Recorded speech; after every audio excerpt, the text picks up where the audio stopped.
everybody. So, we are talking about the different types of magnetic properties of the metal complexes, and today we will see about the magnetic measurements, where we can see how experimentally we can determine the different magnetic moments of these metal complexes. And what we have seen in our previous classes, that if you have two centers and these two paramagnetic centers, it can be in any solid sample or it can be any biological sample also, such as that of in hemocyanin, where this particular center having one unpaired electron and the second is also having second unpaired electron, and this can be compared with some other species like that of our simple copper complex, which is mononuclear. So, if we have a mononuclear complex and this is obviously a dinuclear one, and these two systems we can simply compare by knowing the corresponding magnetic moment values. If this is simply the corresponding spin only value, we can have one theoretically predicted value and another one is the experimentally determined quantity. Similarly, here also we can have the theoretically predicted one and the experimentally determined the corresponding one. So, in this today's class, when we go for these typical measurements, if initially we can consider that theoretically we can have some idea about the total magnetic moment, it can be in both these two cases the spin only, that means the spin contribution we are only considering, then we can have some magnitude of these depending upon the number of unpaired electrons. So, what are the unpaired electrons present in these two systems, that can immediately tells us that what would be the corresponding magnetic moment. So, based on these values we basically get the corresponding theoretically predicted magnetic moment values. Then we will see how the different techniques, the physical techniques we can use to measure these magnetic moments, starting from the simple mononuclear or dinuclear or tetranuclear complexes of any coordination compound containing the transition metal ions or the lanthanides or the actinides, and we can compare these values with that of the corresponding values what we get from the theoretical calculations. So, these theoretical calculations are very useful considering the number of unpaired electrons in these systems. So, these measurements basically gives us some very good idea that what are the different types of interactions we can have for the overall magnetic moment of the system. So, this we have seen already, that when we have these number of unpaired electrons in the different metal ions and these metal ions are bound to the ligand system, it can be to the biogenic ligand system like that of porphyrin or any other protein derived ligand system also, and then we just simply can focus our attention on the spin magnetic moment. So, the spin magnetic moment basically giving us the corresponding spin only values, which are ranging from 1.7 to 5.3 for a system having one unpaired electron to 5 unpaired electrons. So, side by side when we will see that these two values in this, the values what we are getting in this column are the theoretically predicted values based on the number of unpaired electrons and their corresponding spin values, total spin values, and on the right hand side what we get experimental one. So, the theoretically predicted one and the experimentally determined quantities always we should compare, and in some cases we will see afterwards that there is some deviation from the theoretically predicted calculated magnetic moment values with that of our experimentally determined values, then only we can assume that there is some mechanism operating which can either increase the magnetic moment or decrease the magnetic moment what we can predict from these theoretical calculations. So, in some cases we can see that the magnetic moment values are in excess of what we have calculated from the spin only values. Then something else is contributing towards the total magnetic moment, and we will find that if we just consider the orbital magnetic moment values together with the spin values, then only we can justify some of these excess amount of magnetic moments, particularly when we are considering a magnetically dilute system where the system has the separated metal ion centers containing unpaired electrons which are isolated by the ligand environments.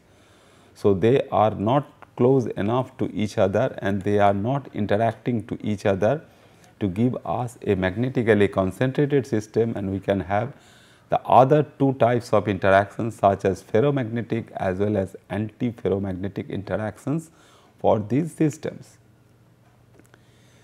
So, if we have these similar unpaired electrons for these systems, and when we have 5 unpaired electrons on a ferric ion giving rise to a magnetic moment value of 5.92, we simply say that the corresponding crystal field is not changing the presence of the unpaired electrons which are 5 in number.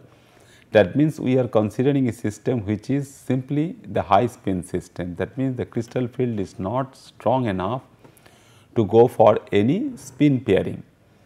So, the similar calculations considering the formula what we are using depending on the n values for the mu in units of mu b, we can do for the other low spin complexes at the same time. So, we can have two values for either the high spin complexes or the low spin complexes, and we can find out that in some cases we can have the magnetic moment less, or in some other cases we can have a magnetic moment greater than what we can theoretically predict.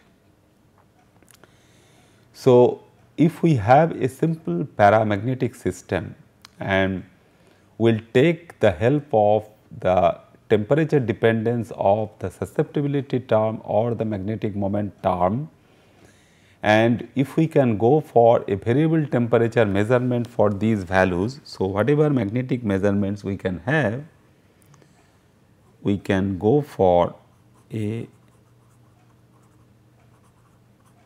variable temperature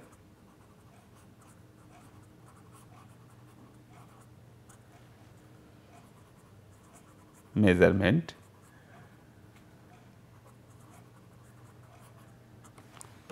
where we can see that how the corresponding chi m values are changing with that of the change in the temperature, because some of these magnetic interactions,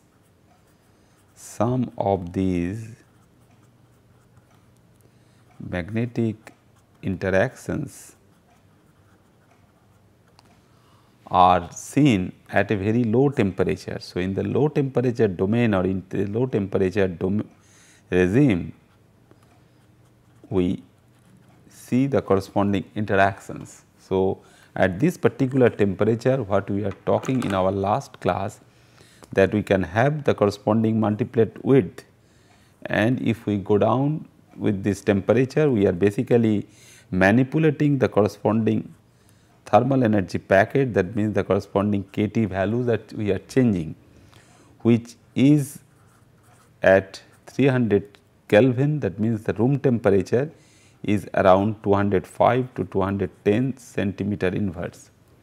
So, as we go down to either to a liquid helium temperature or liquid nitrogen temperature, our K2 values are changing, and we have a different types of populations for these different magnetic orbitals with that of the available unpaired electrons on the complexes, whether the complex is a mononuclear one or a dinuclear or a higher nuclearity So, when we see that a simple paramagnetic species, it can be a biological species, it can be a catalyst, it can be any solid state material, it basically gives us some idea that when we go the change in temperature, that means the when we go for increase in temperature, the corresponding susceptibility, that means the gram susceptibility values as well as the molar susceptibility values are decreasing. But this decrease is very much monotonous, and we can have some relationship with that of our chi m values with that of our temperature that we basically get from the Curie equation, and as a result we can have also the corresponding constant for this type of plot of susceptibility versus temperature. But if we find in some other case that an interaction is taking place between two or more centers, and the system we can consider as an antiferromagnetic system, that means they are coupled antiferromagnetically. That we have seen in case of the simple metal salt. What we can have in any chemistry laboratory is the corresponding copper acetate salt, where 4 copper acetates are there along with 2 water molecules which are binding towards this copper center in square pyramidal environment. So, the square base is forming from these acetate bridges. So, these are the corresponding acetate bridges, and these are the 2 water molecules. So, we have typically one unpaired electron on this copper center and the second unpaired electron on the other center. So, in this particular situation, what we see that the true energy levels we can have due to the corresponding exchange interaction between these 2 unpaired electrons, which we consider as the corresponding super exchange behavior for these 2 centers, and one unpaired electron is over here and another is on here, and this is the corresponding spin value for the first copper, and this is the corresponding spin value for the second copper. And if we consider that both the 2 electrons are occupying that one particular magnetic orbital, that means the capital S value, the total spin value is equal to 0, or it is in this particular level where the total spin value is 1. So, when these 2 are in opposite direction and they are interacting in opposite way, we are basically giving a corresponding diamagnetic situation. So, depending upon these copper acetate molecules, whether these molecules are populating the ground level, that the ground state energy level, the lower energy level mostly, and if there is 100% occupancy of this particular level, we get a complete diamagnetic situation. Though the individual centers are paramagnetic, as we theoretically assume that one unpaired electron is present on this first copper center and the second one is on second copper, but if they are not interacting to each other, we get a paramagnetic situation. But when they are strongly interacting, and depending upon that interaction, we can have a ground state level where this S is equal to 0, and we basically get the corresponding energy separation between these 2 levels, which we also can consider as the multiplet width, and this basically is related to the corresponding J value, which is the corresponding interaction constant, not the J quantum number, but is the corresponding interaction parameter what can be detected with respect to that of the separation. So, we get some value which is close to some time to close to this separation, and when this particular level is occupied, we get antiferromagnetic interaction, and when the upper level we get a corresponding ferromagnetic interactions. So, in case of antiferromagnetic interaction, and this particular temperature is very important, and we consider it as the nil point or nil temperature, because this particular temperature is defined in such a fashion that above this temperature, so we have a critical temperature, and above this critical temperature the system is more or less behaving like the simple paramagnetic system. So, if we are measuring the magnetic moment of two systems, where one is a typically paramagnetic system and another is antiferromagnetically interacting system. So, at some high temperature in this region or in this particular region, we are not able to identify the nature of these corresponding species, whether the compound is paramagnetic or antiferromagnetic, that we are unable to identify if we go for the corresponding magnetic measurements in this particular region or in this particular region. So, for that purpose we have to cool down the system and we have to go below this temperature, that means below this nil temperature. What we see that our magnetic moment or magnetic susceptibility is decreasing with the decrease in temperature, which is in opposite form. The behavior what we are seeing over here is the susceptibility is decreasing with increase in temperature, but below the nil temperature the susceptibility is also decreasing with decrease in temperature. And by looking at the shape of this curve, because we can plot in some time also the product of chi-m T versus T also, because this particular thing can justify our concept that at this temperature we have a sudden change in the corresponding alignment of these unpaired spins and the system is behaving as an antiferromagnetic species and we have a corresponding nil temperature. So, this abrupt lowering in magnetic moment with respect to lowering in temperature is basically a clear indication for the antiferromagnetic nature of these species or these compounds. Similarly, another temperature is also can be observed for some other system which is ferromagnetic in nature, where we get a Curie temperature, and above this Curie temperature we see that the system is simply behaving like a paramagnetic system, because at this particular temperature the measurement will not tell you whether our species is a ferromagnetic one or a paramagnetic one. But below this Curie temperature, what we see that below this temperature the paramagnetic system is changing in this particular way, that means it is monotonous and it is also continuous, but for ferromagnetic system there is a abrupt change and it is basically a continuously not a parabolic one, but it is a continuous straight line curve for this and it is increasing in a steep fashion. So, steeply the rising in susceptibility value as we decrease the temperature is a characteristic feature for the all ferromagnetic materials. So, magnetic ordering or magnetic interactions are only observable at some lower temperature. That is why we are all interested to go for the magnetic measurements at lower temperatures. So, that is why we go down to liquid nitrogen temperature, or in some other cases we can go to liquid helium temperature for these measurements.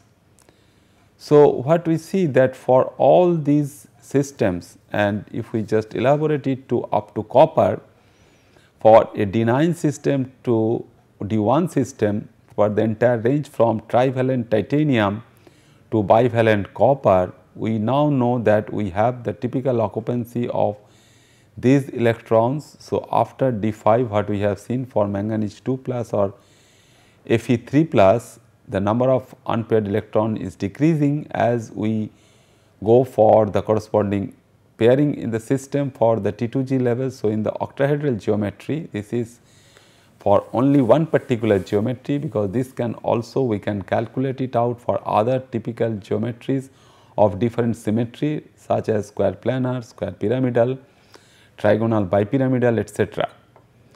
So, depending upon these number of unpaired electrons present in all these systems, we have the spin only values in mu b or Bohr magneton, and we can compare these values with that of the observed values which we can determine experimentally.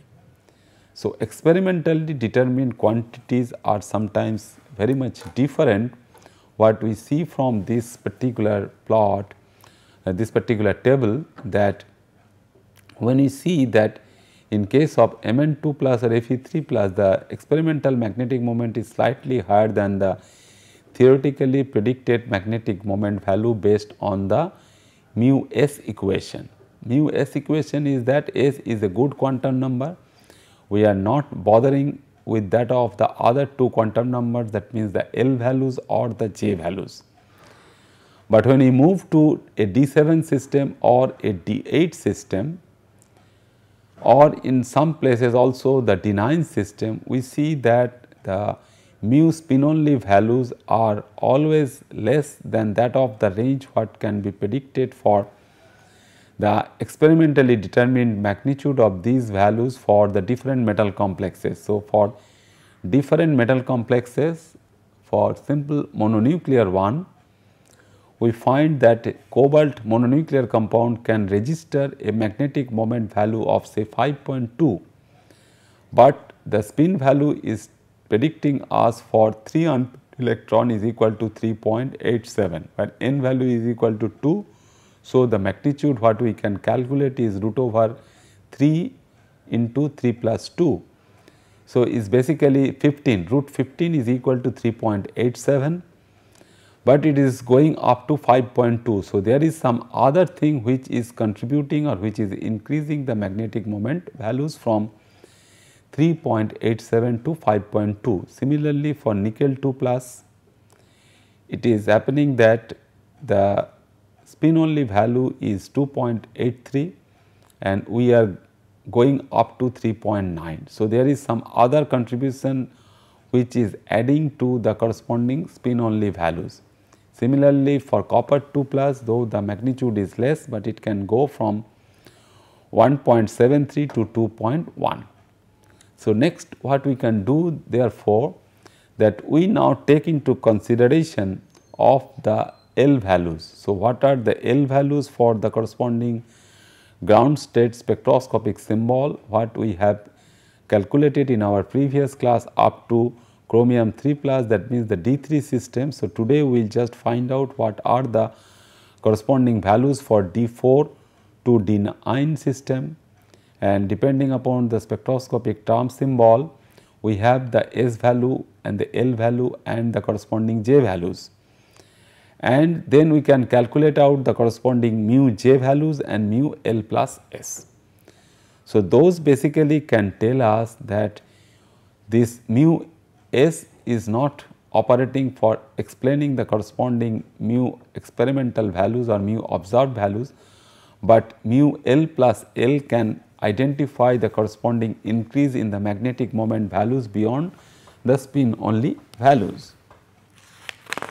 So, that we can see for the different values for say chromium 2 plus. So, if the metal ion is chromium 2 plus, which is our ion, and the corresponding ground state quantum numbers, that means the S values and the L values we can have. Then we can have the symbol, the spectroscopic symbol, and then we can calculate the corresponding mu J value, mu S values what we have seen in the table right now, then mu L plus S values and the mu observed or mu X values, the experimental values for these systems. So, when we have chromium 2 plus, which is a 3D4 system, so is a 3D4 ion, and the corresponding ground state quantum number for capital S is 2, with respect to the 4 unpaired electron, and L value is equal to 2 for the electrons in the d level, and the corresponding spectroscopic symbol which we can find out from here is 5d0, and we are considering this j value as equal to corresponding L minus S values, not L plus S. So, mu j will therefore be 0 since this particular value of j is equal to 0, but mu S is equal to 4.9, which is related to the number of unpaired electron equal to 4, and this 4 number of unpaired electrons, that means the n value equal to 2, that means it has the corresponding magnitude of root over 4 into 4 plus 2, that means root 24. So, root 24 is 4.9.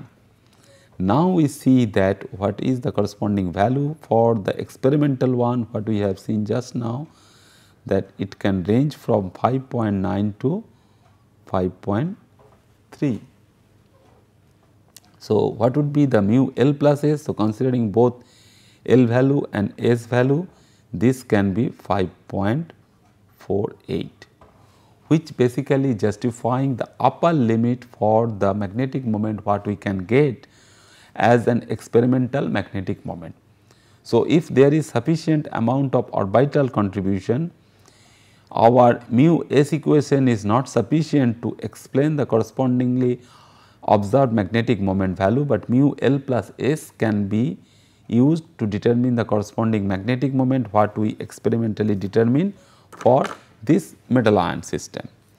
Similarly, the next one, which is manganese 2 plus, which is a D5 system,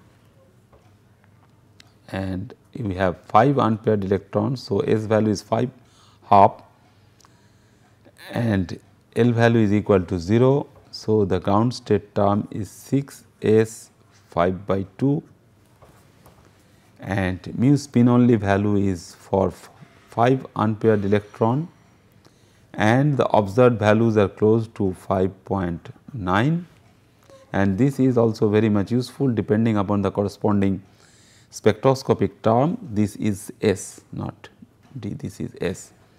So, corresponding to the spectroscopic term which is AS, that means we do not have, when we have the S ground state term, we do not have the corresponding orbital contribution. So, for mu j it is also 5.92, this is also 5.92. So, this is for D5 system. Then iron 2 plus, which is the D6 system, S value equal to 2 and L value equal to 2, then the term is 5 D4 and mu j is 6.7, this is 4.9 and this is 5.48, and this value is ranging from 5.1 to 5.4. So, again it is close to the corresponding mu L plus S value, like in the case of chromium 2 plus, which is closely related.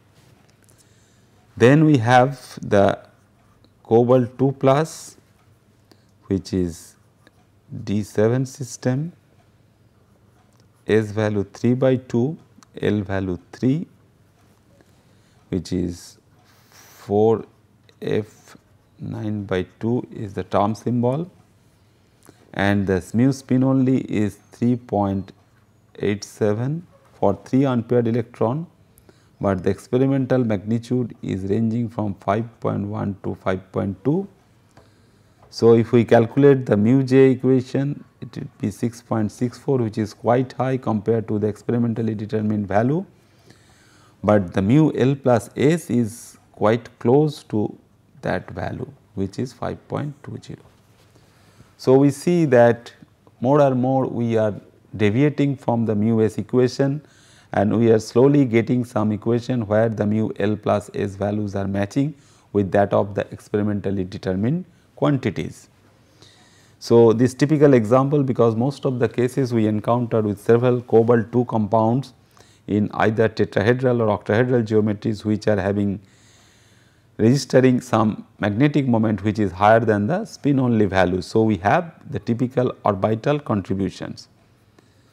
So, we have the next one as nickel 2 plus, which is 3D8 system having 2 unpaired electrons in the Eg level, which is T2G6 Eg2 and L value equal to 3. So, the ground term is 3F4 and the spin only value is 2.83 and the range is also from 2.8 to 4.0, and mu j equation is now quite high, because after this half field level, that is after D5, what we are getting, that continuously we are getting a highest level of this corresponding mu j values compared to mu L plus S, because in this particular case these two values are same, but in this case it is higher than the mu L plus S, in this case it is higher than the mu L plus S, and similarly in this particular case also it is higher than the mu L plus S, here it is 4.47. So, again it is justifying the corresponding higher magnitude of the observed magnetic moment value in terms of the corresponding mu L plus S equation. So, for the next one is the copper 2 plus, which is a 3D9 system having 1 unpaired electron, L value equal to 2, and the term value is again returning back to the D term.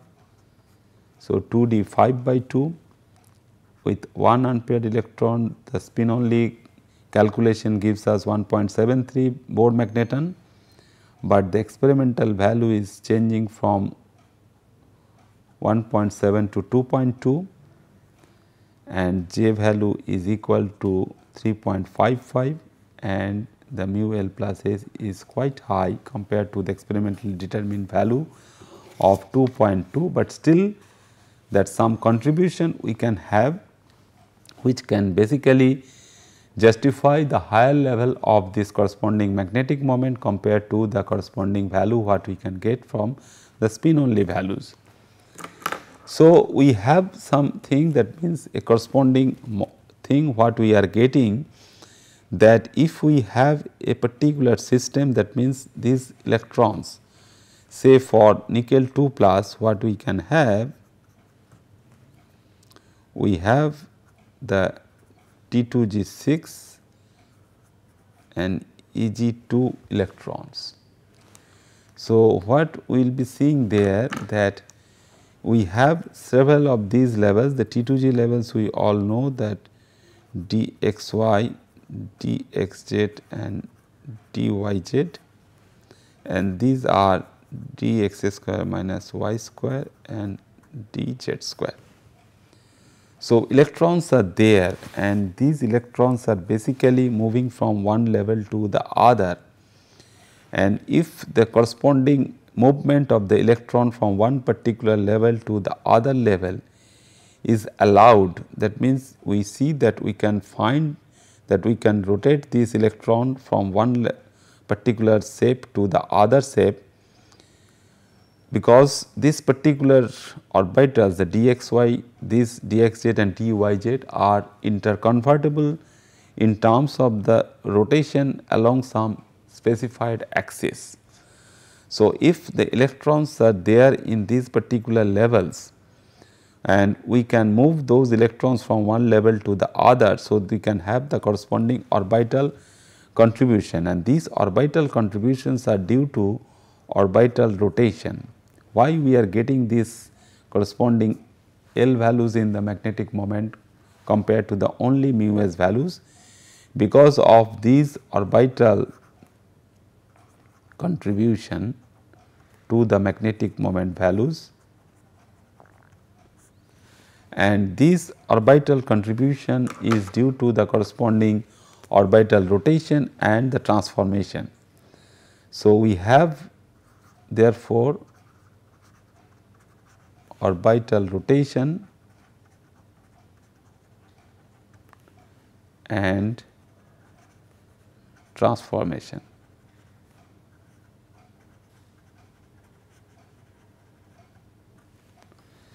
So, what we see that for the occupancy of these different levels, so 3 rules we must follow for these orbital contributions.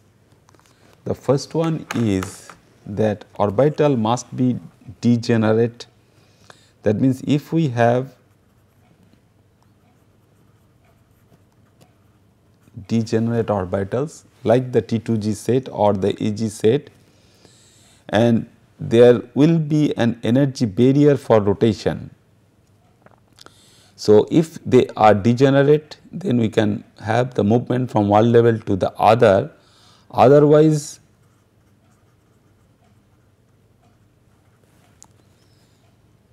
there will be an energy barrier for rotation. So, whether these orbitals are degenerate or not, that will dictate whether it can contribute the corresponding orbital moment to the spin moment. Then orbitals must be of same shape.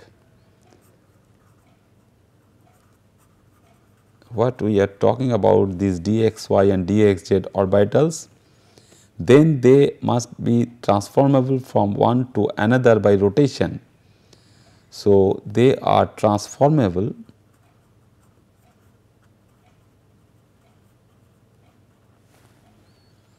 from one to another by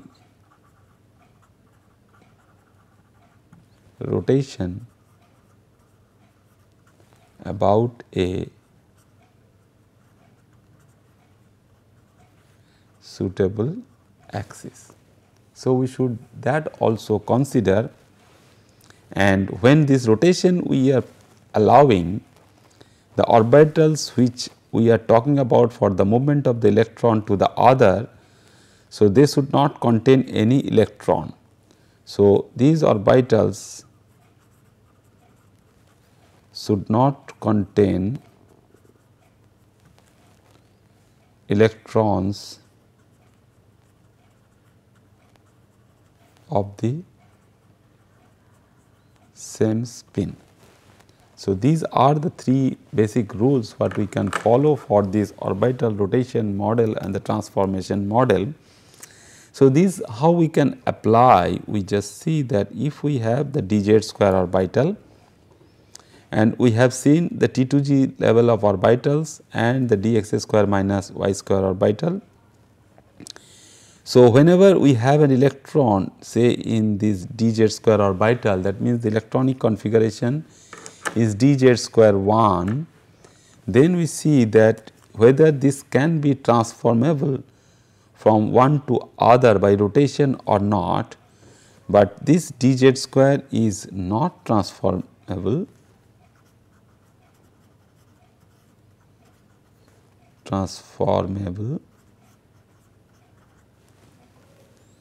into any of these 4 orbitals, into any of the other 4 orbitals, that means dx square minus y square and the T2G set.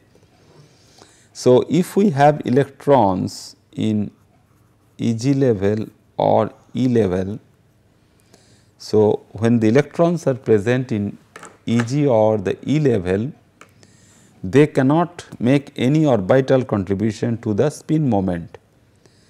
So, do not contribute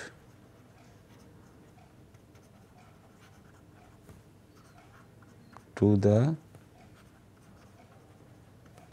spin moment. So, we will have some situation where these electrons are there, but they will not definitely contribute to the corresponding spin moment.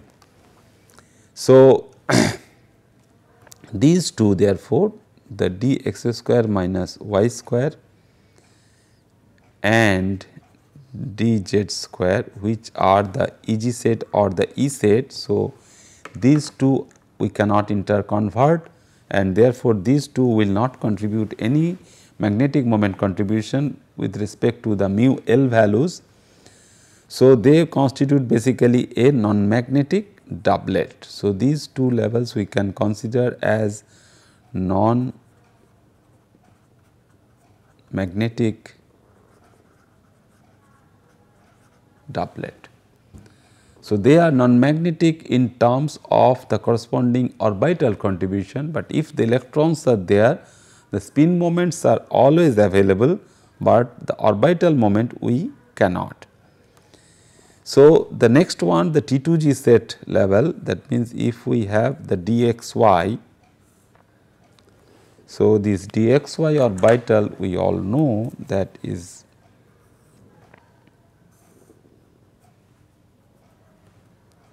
this is x and this is y.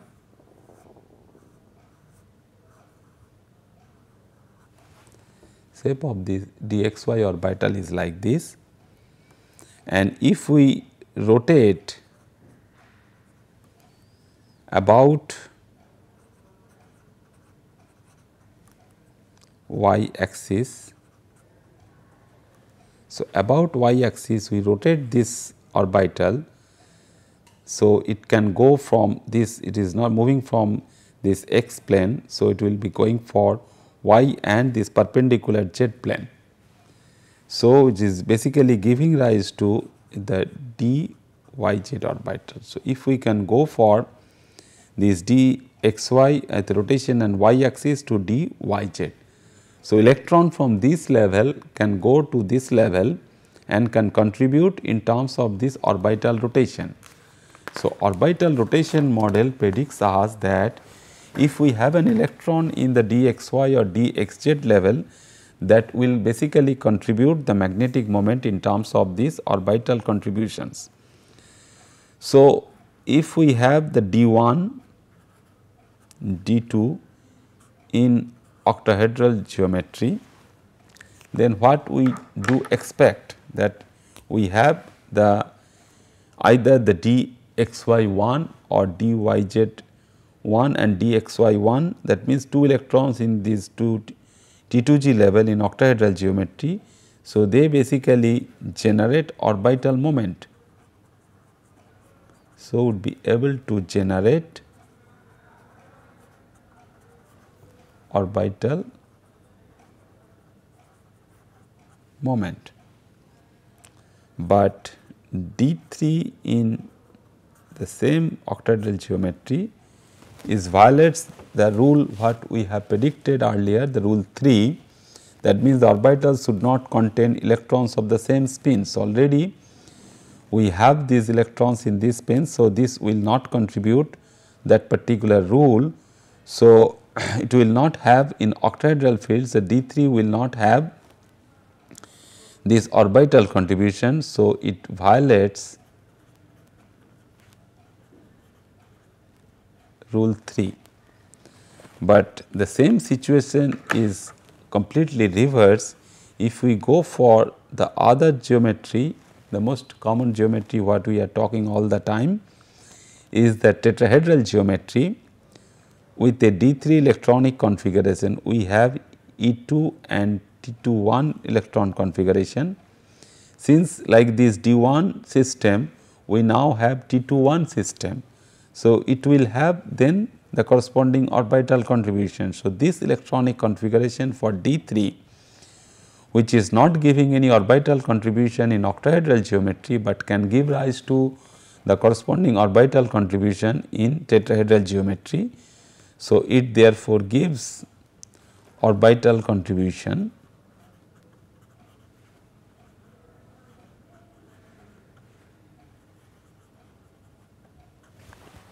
So, we find these are very important and very interesting thing in terms of these corresponding orbital contributions.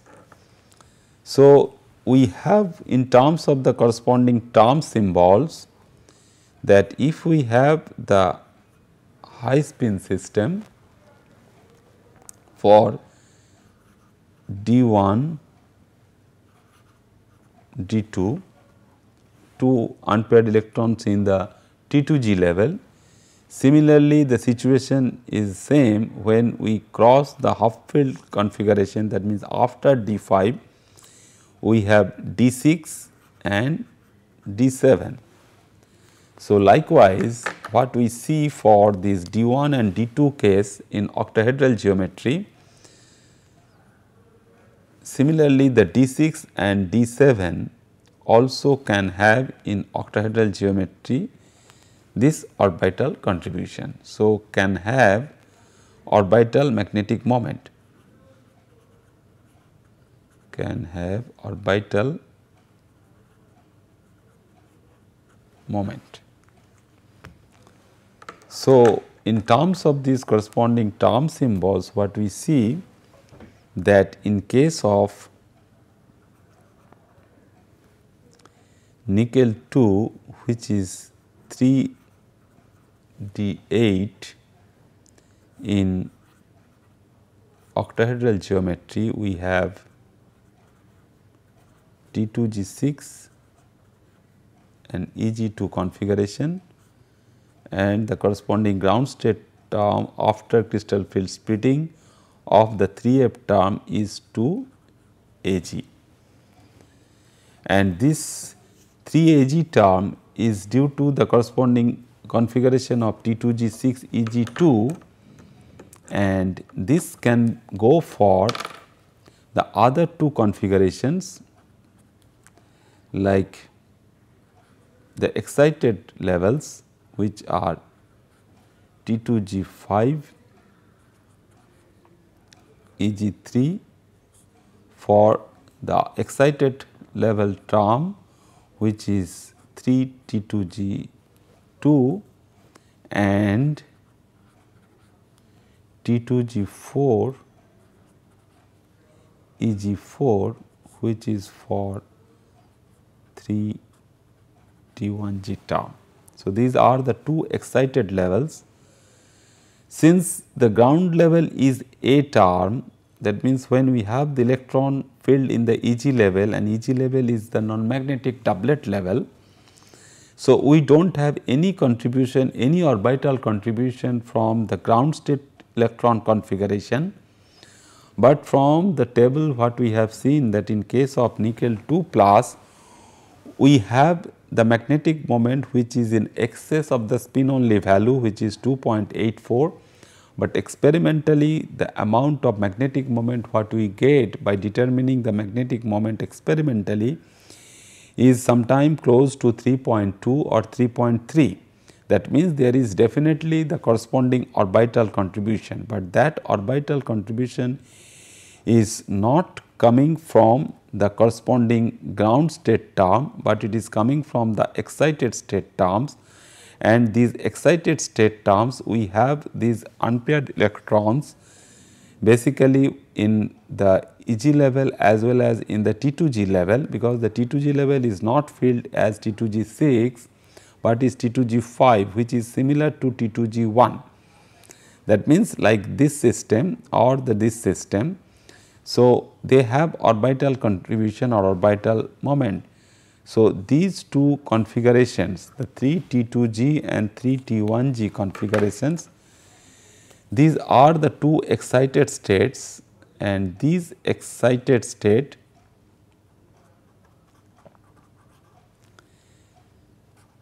these two excited states can produce orbital moment. That means these two levels will contribute the magnetic moment for this nickel 2 system, where we have magnetic moment higher than the spin only value. So, if we just consider these two levels, and we all know that these are basically related to the crystal field splitting parameter, the 10 dq values. If it is in octahedral geometry, it is 10 dq O value. So, if we have a small value of this 10 dQO, we basically get for that this excited level, that means 3 T2G, the first one, this one 3 T2G level would be closer to 3 A2G level, that means the ground state level. So, what happens therefore? Therefore, we can have this corresponding spin orbit coupling. So, this particular thing, the mixing of the excited state, we call it as a spin orbit coupling, and which is mixing the two states, that means 3 T2G is mixed up with 3 A2G, and as a result we have above the spin only value, we have the corresponding magnetic moment. So, similar thing also happens when we get the corresponding cobalt system, which is 3D7, and in case of this, the cobalt, we all know that cobalt is very useful in giving the corresponding compounds in the tetrahedral geometry, such as cobalt NCS whole 4 2 minus. So, in this particular compound in tetrahedral geometry, we have the corresponding electron configuration is E4 T2 3.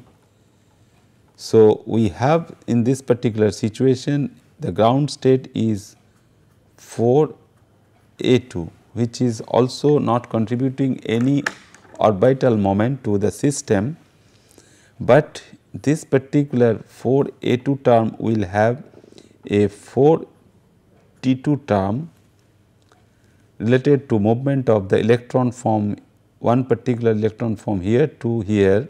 So, this particular one will be E4 T2 4. So, for an electron configuration of E4 T2 4, we have an excited state, which is the first excited state,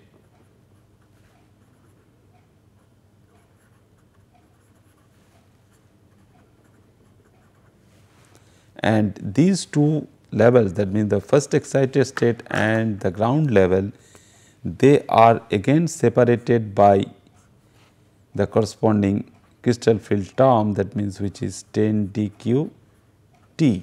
So, if they are separated by 10 dQt, and again due to the mixing, what we get that the corresponding magnetic moment, what we are getting, and we are justifying this magnetic moment in terms of the corresponding L plus S values, is that mu spin only values multiplied by 1 minus alpha into lambda divided by 10 dq.